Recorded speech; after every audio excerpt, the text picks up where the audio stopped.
Tonight on GamePoints episode 395, Assassin's Creed Hexe details leak, Fallout games seem to be getting a big boost from the show itself, and Embracer has split up into three separate entities. All that and more in just a moment. But first, I want to invite everyone here to know that this is an audience interactive podcast, so if you're watching live here at Twitch TV/GamePoints, or later at any myriad of video hosting platforms, be it Rumble, YouTube, BitChute, etc., feel free to join in the conversation with any questions, comments, concerns you might have. I want to know what all of you out there are thinking about these topics on hand as well. Let's go ahead and jump into the very first topic of the day here. This is via Insider Gaming. The link to this story and all the stories we're going to be talking about are posted down in the details below or over on our Discord server. I invite you all to read them yourself so you can be a little bit better informed of what the brief synopsis of what I'm going to give here today. First up, exclusive early details on Assassin's Creed Hexe. Insider Gaming is a bit of a leaker website. Tom Henderson, the gentleman who wrote this article, a known insider, tends to be right far more often than he's wrong. So when he tends to leak something, you can more or less assume that it was, at the very least, was in development. Things do change over time, but I am willing to bet that this information is solid, given the person who is reporting to it. To the article itself. This is talking about Assassin's Creed Hexe, which is the code name of the next big Assassin's Creed game. The series vice president and executive producer Mark Alexis Cote alluded to the game will be different from past entries and developed by Ubisoft Montreal. From the game's official tease, we know that it'll lean heavily into witchcraft, with the game rumored to be set in Central Europe during the 16th century Holy Roman Empire. Insider Gaming understands the game is still relatively early stage of development and is expected to be released in 2026 on the Infinity platform. Assassin's Creed Infinity being that it's essentially a fancy term for a launcher, let's be real here. But they're trying to get everyone to go through that to play all their Assassin's Creed games. I think it adding an extra step for people to go to player games as a kiss of death in many cases. Just fucking put it on Steam. But this is Ubisoft talking about. They just don't learn when it comes to these things. Back to the article. Hexe is understood to be more linear experience compared to its predecessors, with some elements of the open world exploration somewhat akin to some of the earlier Assassin's Creed games. Awesome, by the way. I really enjoyed when Ubisoft realized the Assassin's Creed form was getting stale and then switched up with Origins and Odyssey. But now that formula is getting stale, especially with Valhalla's 160-hour plus game, of which 3/4 of it was just empty or pointless fetch quests, exploring the map. Now it's time to go back to its roots now. As already reported by Insider Gaming, Hexe is poised to have a single female protagonist currently named Ilsa, who has some supernatural abilities. While details on all of her abilities are unclear, footage sent to Insider Gaming under the condition that it will not go public show off one of these abilities. In the footage, Elsa is seemingly hunted by 16th century German soldiers, image of what the soldiers look like here. In fact, I'll go ahead and click on this and see if we can't get some kind of look here. The Landsknecht. Oh, so it's not an image from the game itself. It's just they are Landsknechts. Okay, that makes sense. Especially given the time period. Brightly colored. If you play Bretonnian Knights for Warhammer, you'll have, or rather, not Bretonnian Knights, Empire troops from Warhammer, not Age of Sigmar, the old world. You have an idea what you're dealing with here. And uses a spell to possess a nearby cat. The player then controls the cat and uses it to distract the soldiers by knocking over a glass bottle, which then smashes on the ground and diverts some soldiers' attention. Gameplay provided to Insider Gaming depicts a dark and gloomy setting in the cobbled streets of the city. Assassin's Creed has always flirted with supernatural powers, not necessarily like ghosts or anything like that, but powers given to them by the precursor race that existed millennia before the humans came around.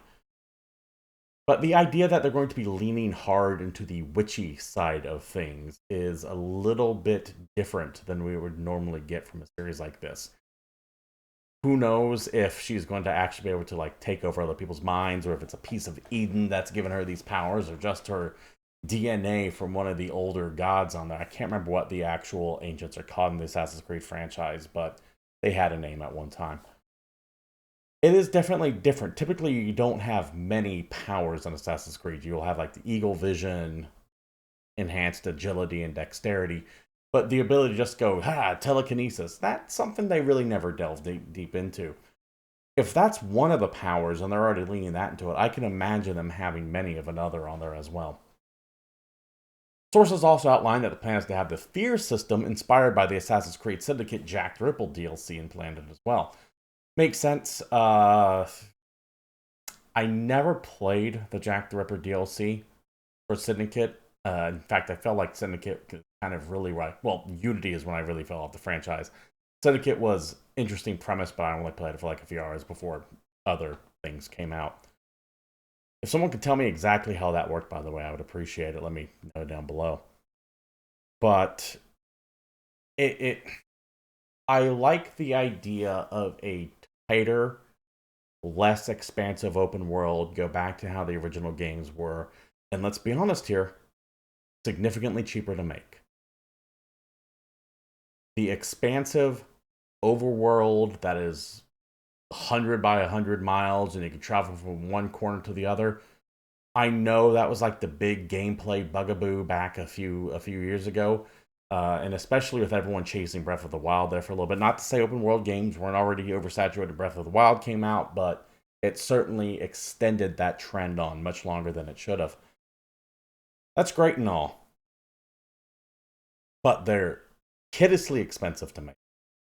They tend to be crammed with menial tasks like find these 500 box, especially in Assassin's Creed 5 to 500 boxes with question marks on them to get a mediocre amount of crafting materials from. And they pad these games, making what would normally be a 30 to 40 hour tight narrative experience into a 90 plus hour collectathon. And I don't know anyone who enjoys that all that. I'm not saying that there aren't people out there who do love those, but it feels extremely dated to have that out there. And we are moving into a time where budgets are going to get scaled down significantly, staff scaled back as layoffs rack the industry, and some shit's got to give. And that massive open world setting, I think, is going to be axed from a lot of games over time. I think that's why you're seeing a bunch of delays and announcements and re-sculpting of original ideas and projects down to either being live service, which can kind of justify that open world because you're getting recurrent spending from, or smaller, tighter, linear games. Now, that is not to say that this will be any cheaper. It's not going to be. This is going to be a $70 game. Just because it's smaller in scope doesn't mean they're not going to charge you an obscene amount of money for it. So be prepared for that. All of that said, Assassin's Creed is a franchise that seems to do its best when they go back to the drawing board and reinvent it. And this kind of has my interest a little bit. For some reason, what this is reminding me of when I'm reading this description is Blood Omen 2, an old PlayStation 2 Xbox original Legacy of Kain game. I read this description and I'm getting strong vibes from it. Now, why? I don't know. Sorry, my shoulder was acting up there for a moment. But I really am intrigued by this idea. I want to see more of it. Does that mean I'm going to play it? Probably not. Does that mean it's going to be any good? Who knows? But it's done something that Assassin's Creed hasn't done for at least the better part of 5 years now.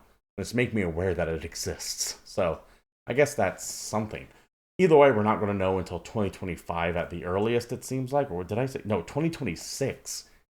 God damn, what has Ubisoft been doing the past few years? I know that's a question I keep asking if you've been watching the show for a while. Like, what the hell is Ubisoft actually working on? It sounds like they're going to go yet another 2 years without any major releases. And I don't count Skull and Bones as a major release, by the way, to be clear. That was something that they had to deal with, I believe, Singapore, and they had to get something else out, or else that government's going to start cracking down on them. And that's a game that's been developed for, what, 7 or 8 years? There is something horrendously wrong at Ubisoft this is going to take till 2026 to come out. But, hey, at least it's something. We have some more on Ubisoft later, but for right now, let's go ahead and go to the other big story I want to talk about, the fact that the Fallout TV series seems to be a hit, and that success is crossing over into the already existing games. Right here is a tweet from the Fallout, or post, I guess now since it's not Twitter, from Fallout's X account saying over 1 million people logged on to play Fallout 76 in a single day. I have very poor opinions about Fallout 76, but then again, I only played it at launch when it was a broken total mess. I don't know if it has improved over time, and honestly, I'm not going to go back to double check. If I do dip back into Fallout, it will be either through Fallout 3 or New Vegas or even Fallout 4, a game that I explored most of but didn't do a single main story quest. And I don't seem to be the only one with that opinion, because while 1 million people went to play Fallout 76 for that one day, 5 million over all Fallout games were also on that one single day. This on the heels of a second season being officially greenlit for the Fallout TV show. And I think you're about to see a flood of video game adaptation. I know we've had a few here and there. You've had the Halo TV series, Season 1 apparently sucked. Season 2, looking kind of good. The Last of Us on HBO, which seems to be a critical and commercial success. Fallout, clearly a success, at least from a viewership standpoint. I think the floodgates are going to be wide open for a myriad of video game adaptations, not coming to movies, but coming to Hulu, Paramount, Amazon Prime, Netflix, possibly. I get the feeling you're going to see a lot of IP getting gobbled up. In fact, we have a story of another smaller game coming to TV soon, and we'll get to that in a moment. Let me know what you guys want to see when it comes to TV shows in this out here. I would love to see a System Shock one, by the way. Not what I want from a lot of these TV shows, and System Shock included on this. I don't want to see the events of the game played out. In the case of System Shock, or Bioshock, if you will, I want to see the events that lead up to the game. I want to see the fall of the Von Braun and the Rickenbacker. I want to see Rapture's decay into the civil war that was going when the main character shows up there. I want these stories to expand upon the world, not retell me the story that I've seen already. That was one of my biggest issues with The Last of Us TV show. I watched a couple episodes of it, and it was quality, it was great. I've got nothing against the show itself, but it's a story I've seen already. I would have been far more interested if it took place in the in-between years, from that prologue to the 20-year time jump. What was Joel doing 5 years after the fall? 10 years? 15 years? I would rather see a series based on things that we don't know about this already. Although, admittedly, The Last of Us, given the nature of its story, I can see why they would want to retell that on the big screen. But I want these TV shows to show us new things in the world, which is why I think I like the Fallout TV series so much. It's not trying to retell Fallout 3 or Fallout 4 or New Vegas or even 1 or 2. It's something that happens after all of those. I believe in the timeline anyways. I know there's some controversy about whether or not New Vegas was canon and if it's changing the events around on there. Todd Howard says it is. This apparently is going to be canon, tying into, maybe not directly tying into Fallout 5, but the events that happen in the TV show are going to be considered official world-building material for the inevitable Fallout 5. That's the kind of stuff I want to see from these projects. Don't tell me the story of Link to the Past again. Give me a new Link adventure.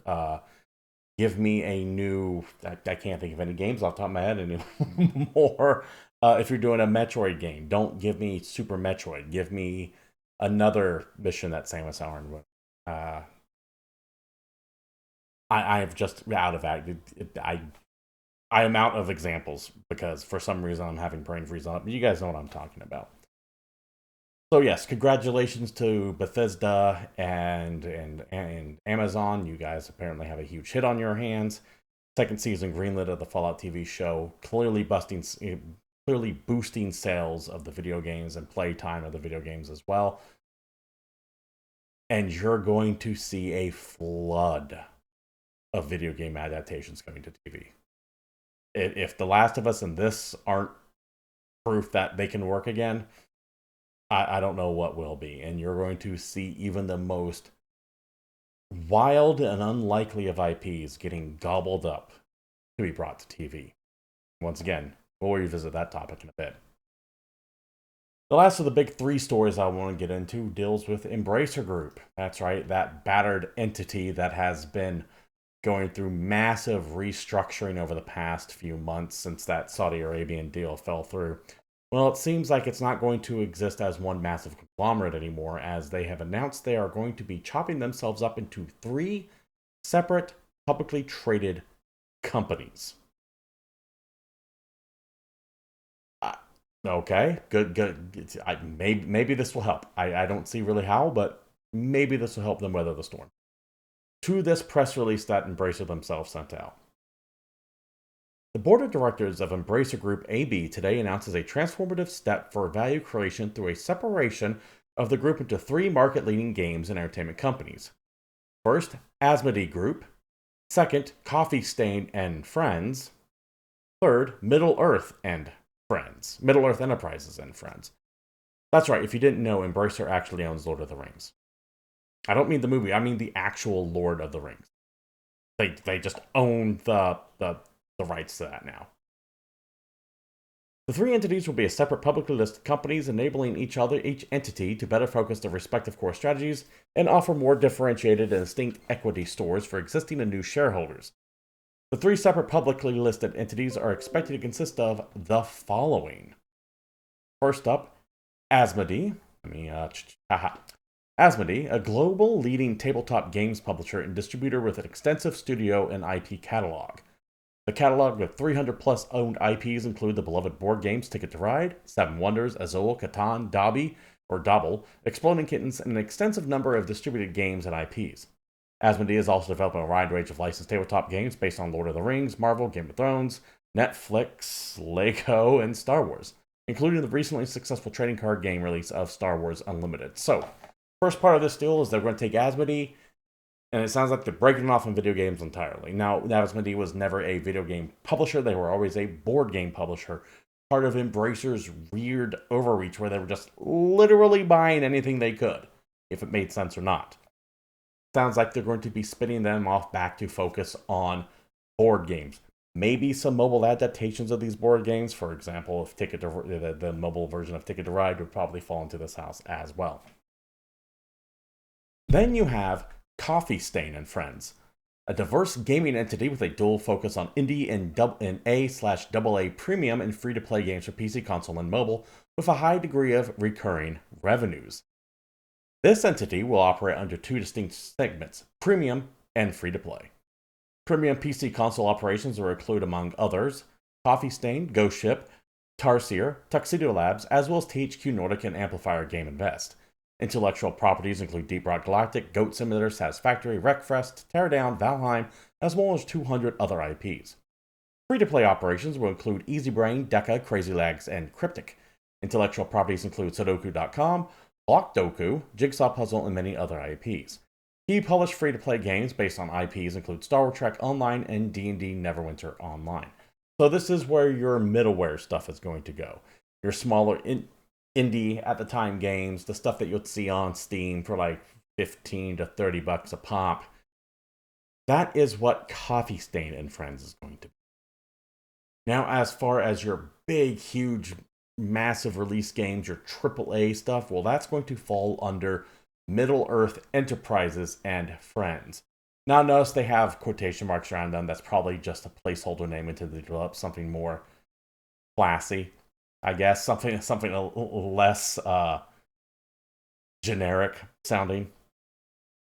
Middle-earth Enterprise and Friends will be a creative powerhouse in AAA game development and publishing for PC and console, as well as the stewards of the Lord of the Rings and Tomb Raider intellectual properties, among many others. Middle-earth Enterprises and Friends will be the home of critically acclaimed studios, including Crystal Dynamics, Dam Buster Studios, Eidos Montreal, Flying Wild Hog, Tripwire, Vertigo Games, Warhorse Studios, the guys that are making the upcoming Kingdom Come Deliverance 2, and 4A Games, among many others. IP include Dead Island, Killing Floor, Kingdom Come Deliverance, Lord of the Rings, Metro, and Tomb Raider, among many others. The group will also include PlayLeon, Free Mode, Dark Horse, and other businesses. This is going to be what their big, massive publishing arm is. Give me 1 second. I'm about to sneeze. I'm trying to mute it at the same time. The joys of doing a live show. Didn't happen. This is going to be more like your traditional EA equivalent, Activision, Ubisoft equivalent, whereas the Coffee Stain of Friends is, well, they mentioned THQ Nordic. I'd also expect a level of, like, say, Sega, Atlas, etc. in that catalog, in that comparison chart.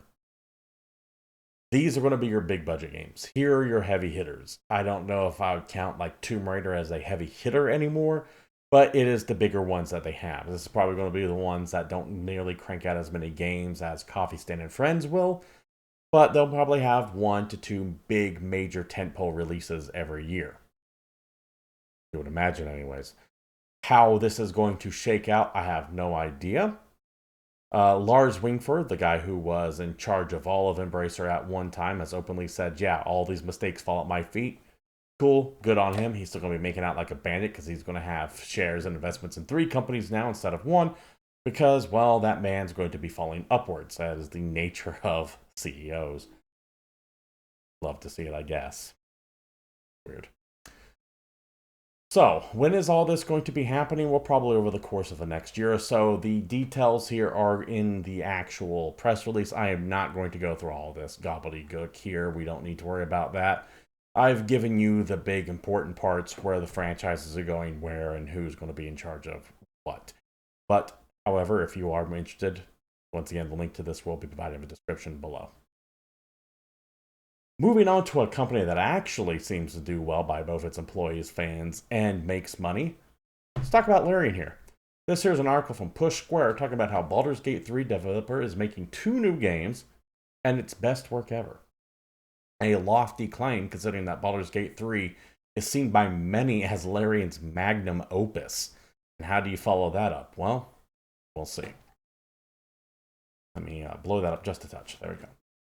Baldur's Gate 3 team Larian Studios has confirmed it has 2 new games in the works as it looks to move on from the Baldur's Gate IP. Having put together one of the greatest RPGs in the generation last year, the Belgian developer won't be making any new narrative content for the 3rd iteration or creating Baldur's Gate 4.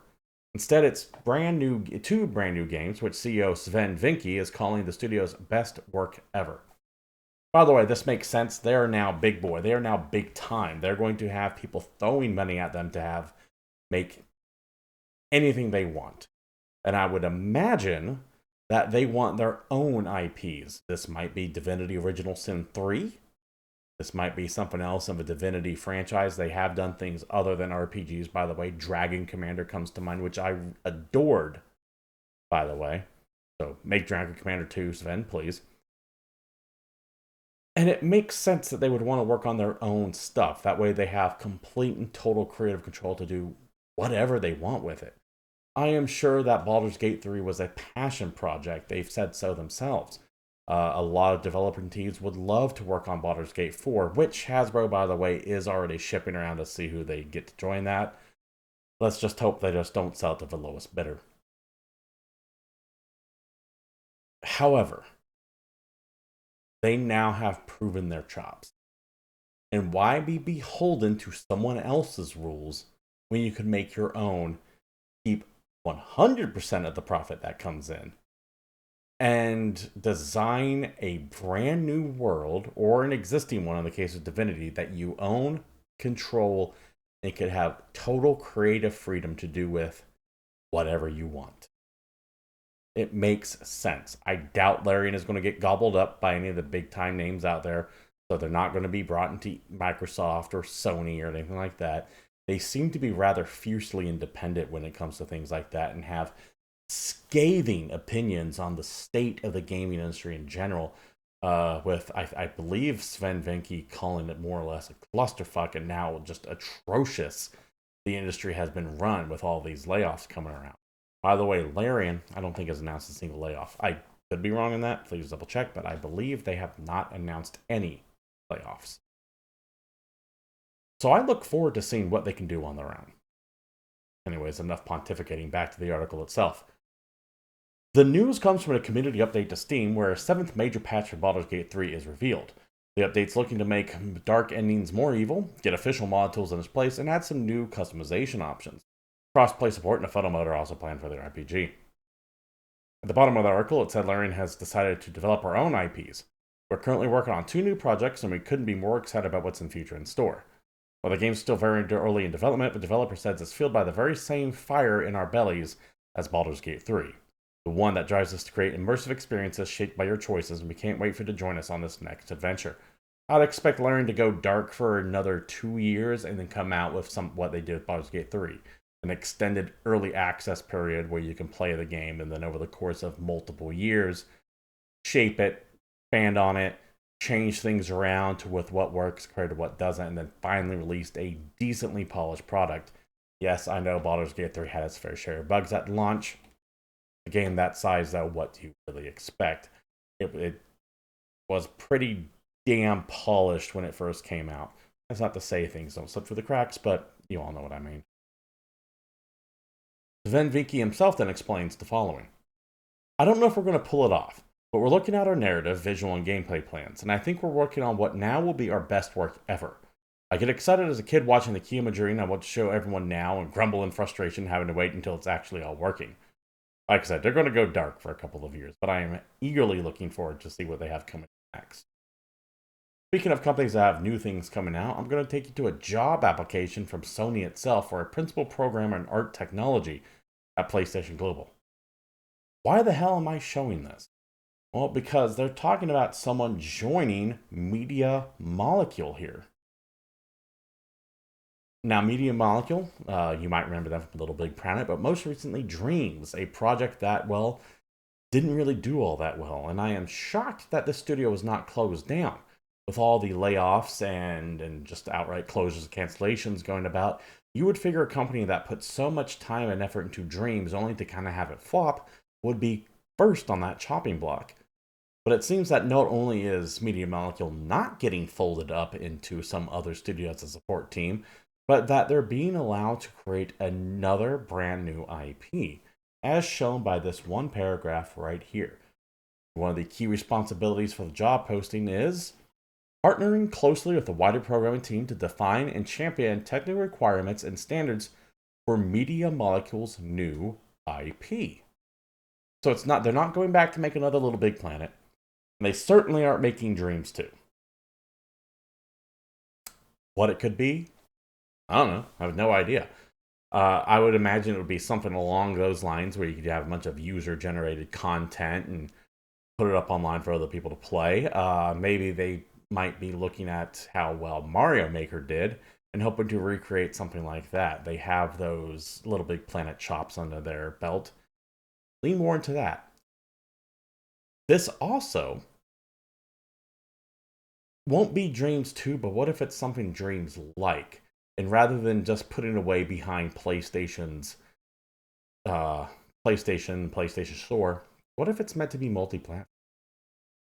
PlayStation has been expanding out aggressively into PCs lately, with their current interim CEO saying, yeah, we're putting all of our shit on PC that we can because we want that extra money. Imagine how Dreams would have been if it was on Steam.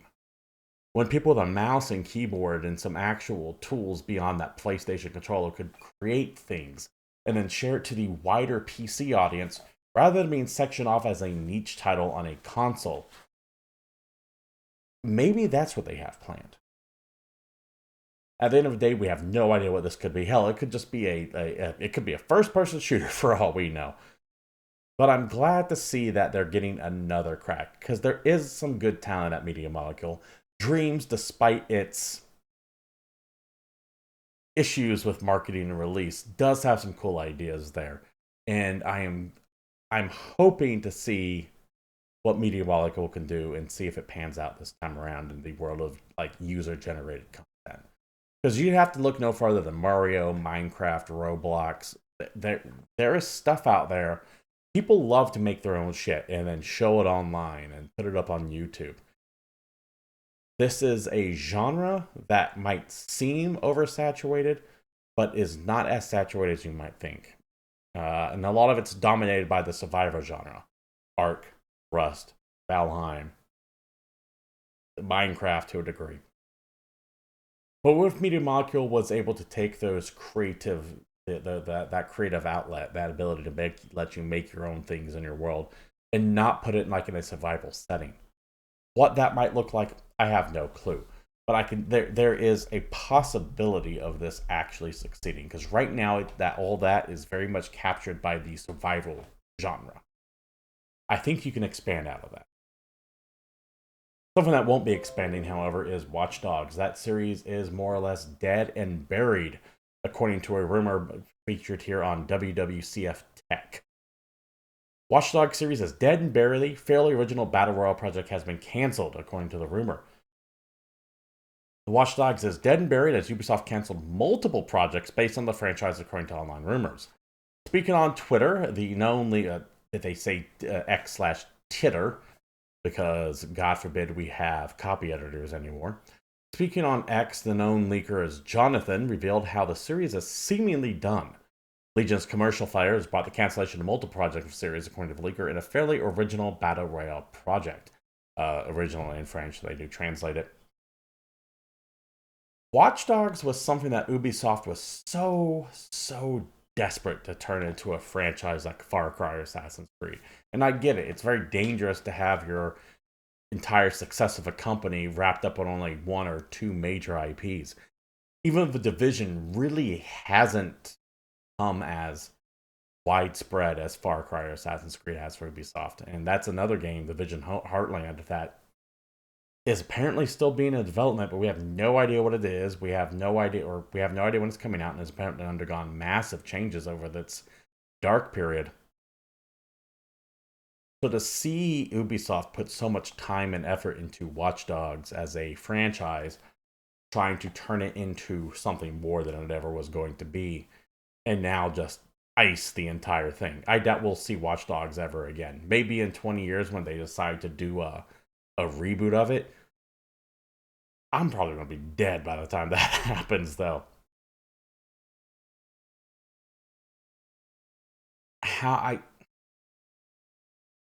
There's not much more I can say about the state of Ubisoft. It's just chaos. It just is. And this, once again, just shows more chaos behind the scenes at Ubisoft. If you were a Watch Dogs fan, I'm sure there are some of you out there. I'm told Legion actually wasn't half bad.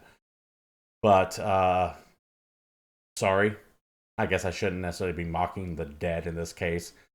If it makes you feel better, Dead Space is also on ice for me. And I loved Dead Space, but EA does not.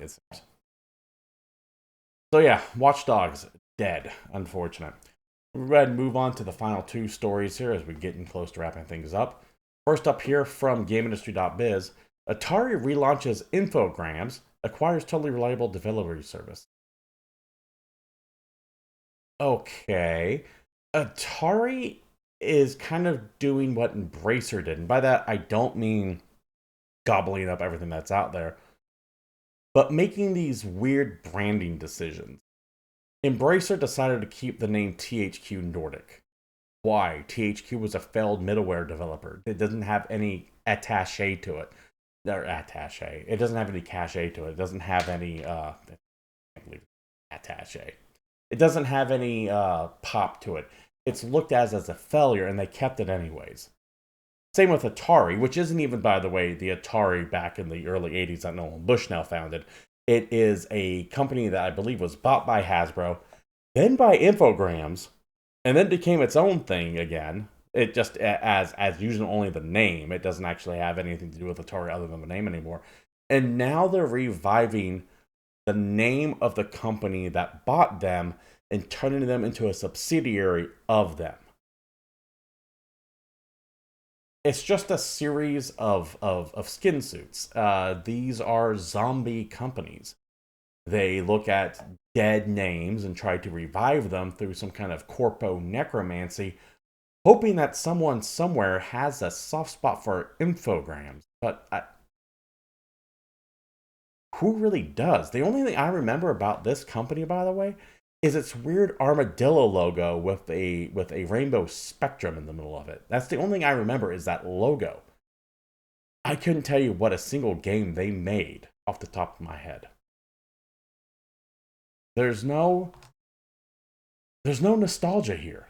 So I don't get why they wouldn't just call it something else other than them trying to be like a patent troll of some kind, trying to refresh an IP so no one else can lay claim to it, which is possible. A lot of those video game deals in the 80s and early 90s were kind of Wild West, some shit written on bar napkins even, which is why some older games in the realm of remakes and re-releases will never come out because no one even really knows who owns that stuff anymore.